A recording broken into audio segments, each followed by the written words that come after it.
อมหอมนี่เขาจะเฮ็ดเป็นหลอกเป็นห่านขายเครื่องเป็นตลาดลาวเว้ยจะเฮ็ดเป็นสไตล์ลาวแบบงามๆบ่เพราะว่าอยู่นี่ตลาดเสาร์เต็มเลย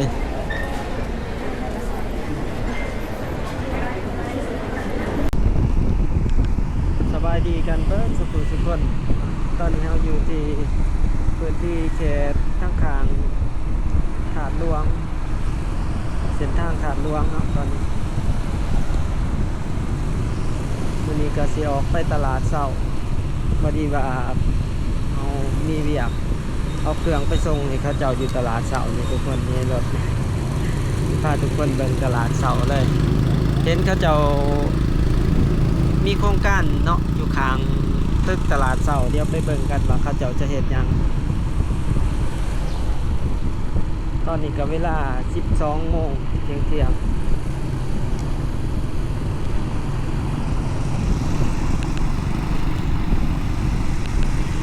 นี่ก็เป็นเขตน้องบอนบ้านน้องบอนนาไส้โคนไส้ลงไปบรรยากาศวันนี้ก็มีแดดแต่อากาศหนาวขึ้นที่20 องศาขึ้น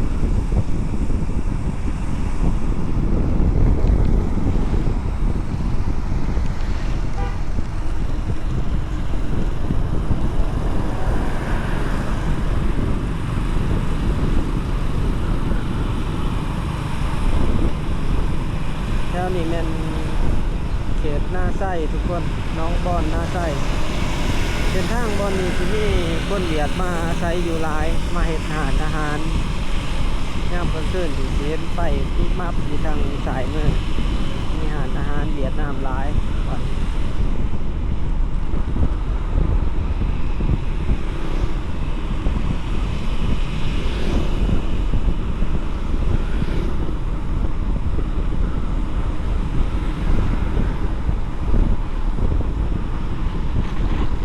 บรรยากาศวันนี้ก็ถือว่าการจราจรก็ค่อนข้างว่าสดฝืนเนาะรถหลายเป็นมื้อวันศุกร์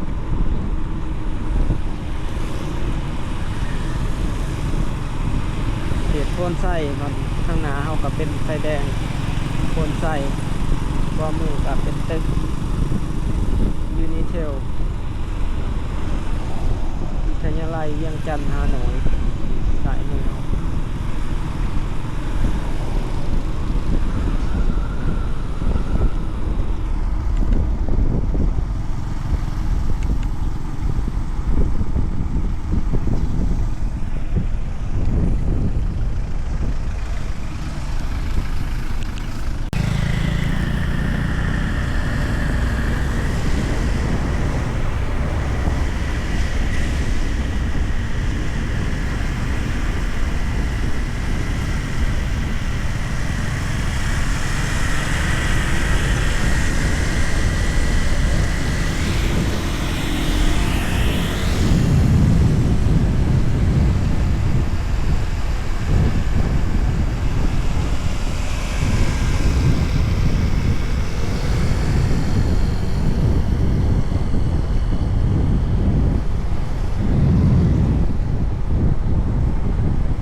ตลาดทั่วดินล่ะ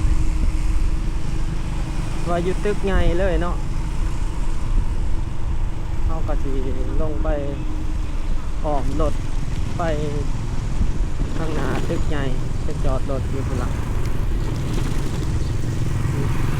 ข้างหน้าตึก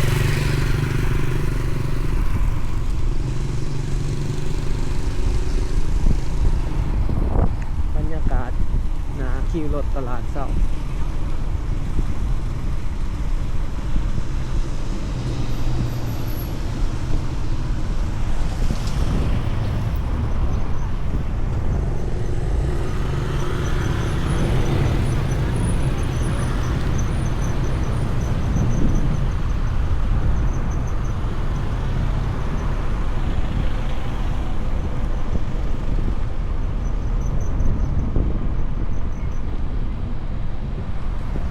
รถรู้วังกี่เป้าหมก8เลย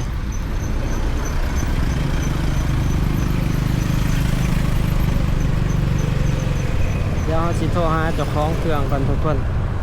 สิพาทุกคนเข้าไปที่ตลาดเช้า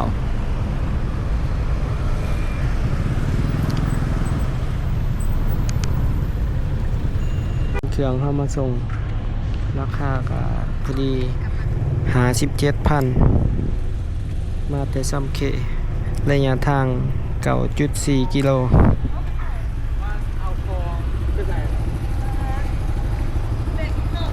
ถ้าเขาจะเมาเครื่องโทรบอกเขาจะเมาเครื่องเขาจะก็ลงมาเอา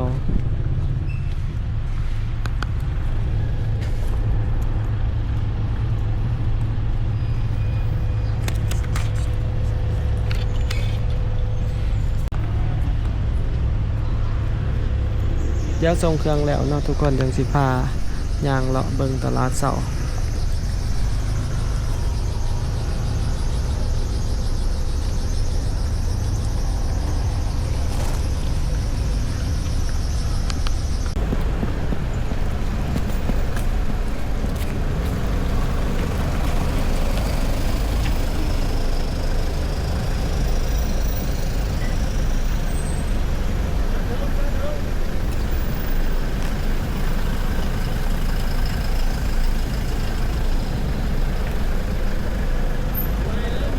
เบิ่งพลังเป็นใส่หมวกโม่งทุกคน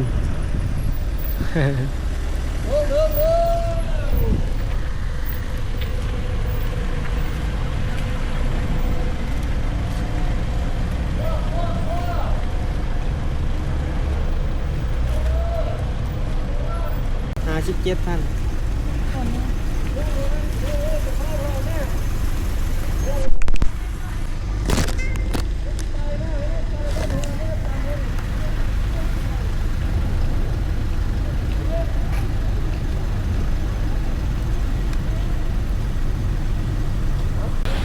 นี่เด้ทุกคน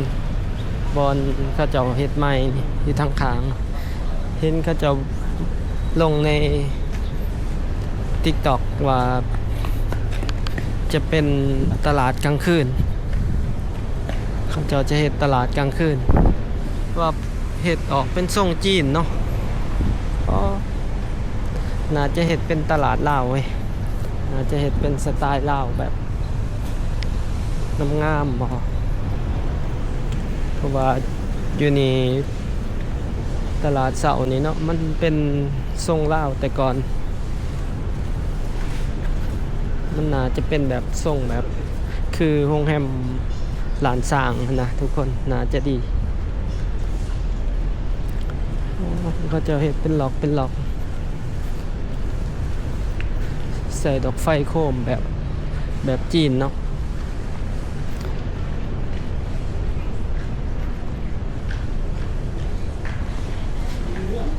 เดี๋ยวขึ้นไปเบิ่งบรรยากาศอยู่ที่ตลาดเสากันเลยทุกคนเบิ่งเขาเจ้าซื้อขายค่ำมื้อนี้คือว่าคนลังมาซื้อค่ำหลายเห็นอยู่บอนฝากรถเห็นเขาเจ้าว่ามาซื้อค่ำอ๋อเนาะเขาเจ้าเห็นเป็นจะเป็น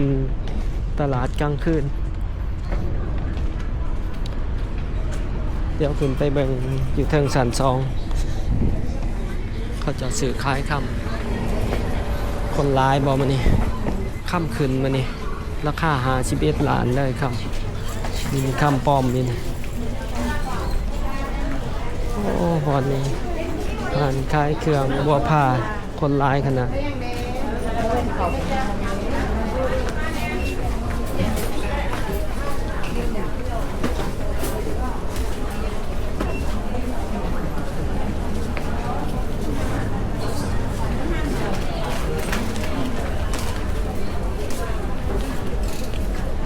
ตลาดเสาสันหนึ่งเดี๋ยวขึ้นไปเบิ่งสันซองกันมันเป็นคำปลอม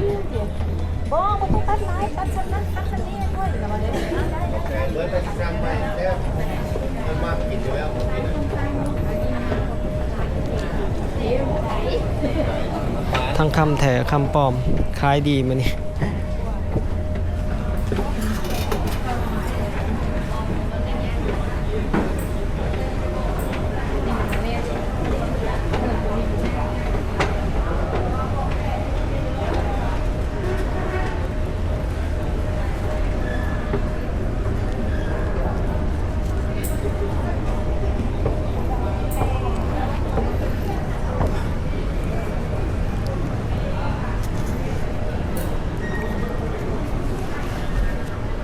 อยากไปเบิ่งแถวหานครับทุกคนค่อยขึ้นไปสัน3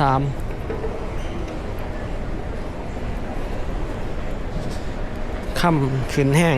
ราคา51 ล้านแต่ก็มีแนวโน้มที่สิขึ้นไปอีกไผกับฝามาซื้อไว้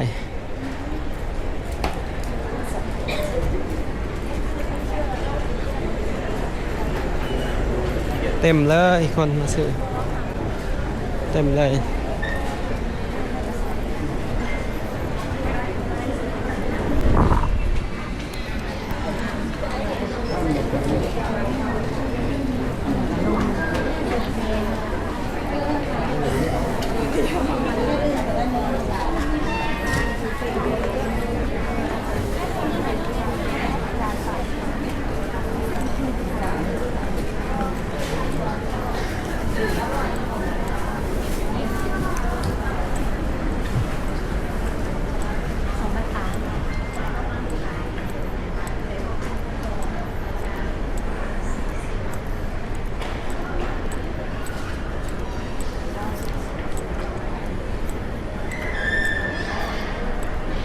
เดี๋ยวขึ้นไปชั้น3กันทุกคน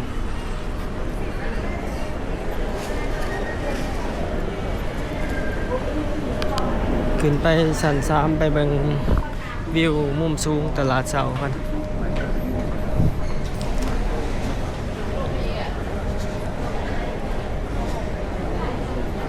เพราะเขาสิออกไปทางชั้น2เนี่ยเนาะบรรยากาศหาดค่ำตลาดเสาชั้น2ตัวนี้เป็นห่านผ้าไหมทุกคนเกิดมาซื้อผ้าไหมลายเติบไหม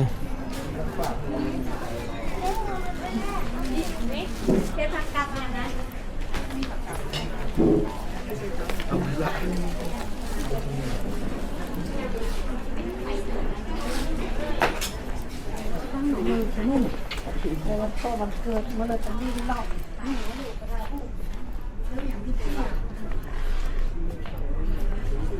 วิธีเบิ่งไอ้ดีเก่าเป็นยังไงวะไอ้บุ้งวิธีนะเอาไอ้ดีเก่าขึ้นมาก็มาเบิ่งวิวมุมสูงตลาดเสาทุกคนโอ้เมืองนี้เขาจะเฮ็ดเป็นตลาดกลางคืนว่าได้นี่เอาเบิ่งกัน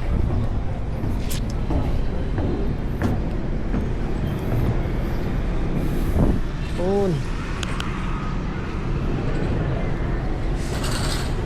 บรรยากาศตลาดเสา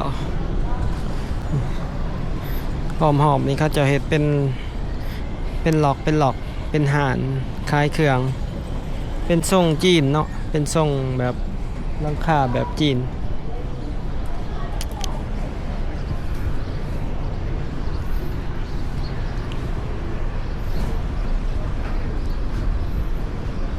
เดี๋ยวสิซูมให้เบิ่งบรรยากาศของมื้อนี้ทุกคน ก็เบิ่งหลายๆอย่างเนาะตลาดครัวดินก็ใกล้สิเปิดละโอ้ทางนั้นก็เป็นทรงเป็นเฮือนแบบเพื่อนหลายๆหลังเรียนกันอยู่ในตลาดครัวดิน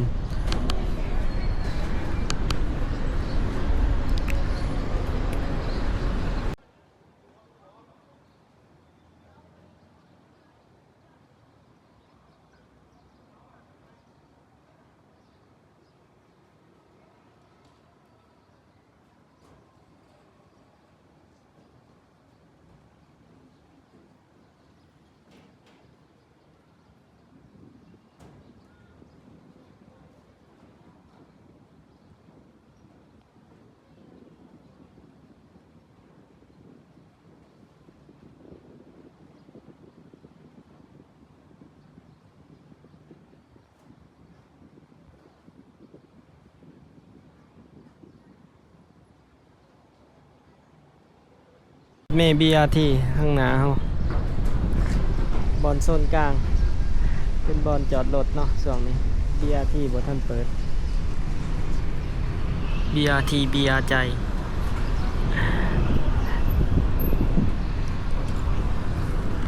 ก็สิประมาณนี้ทุกคนสำหรับในคลิปนี้พาทุกคนมาส่งเครื่องมื้อนี้ก็เลยถือโอกาสพาทุกคนเบิ่งบรรยากาศตลาดเสาเลยเนาะก็ถือว่ามีการสร้างตลาดกลางคืนอยู่ที่ตลาดเสามันที่เราเห็นนี่จากเห็นในข้อมูลใน TikTok ที่เขาเจ้าว่ากันก็สิประมาณนี้เด้อทุกคนสำหรับในคลิปนี้ถ้าผู้ใดมักคลิปนี้ก็อย่าลืมกดไลค์กดแชร์เนาะกด Subscribe เพื่อเป็นกำลังใจให้กันตอนนี้เบาแม่นไส้ก็ต้องขอกล่าวคำว่าขอบใจแล้วก็สบายดี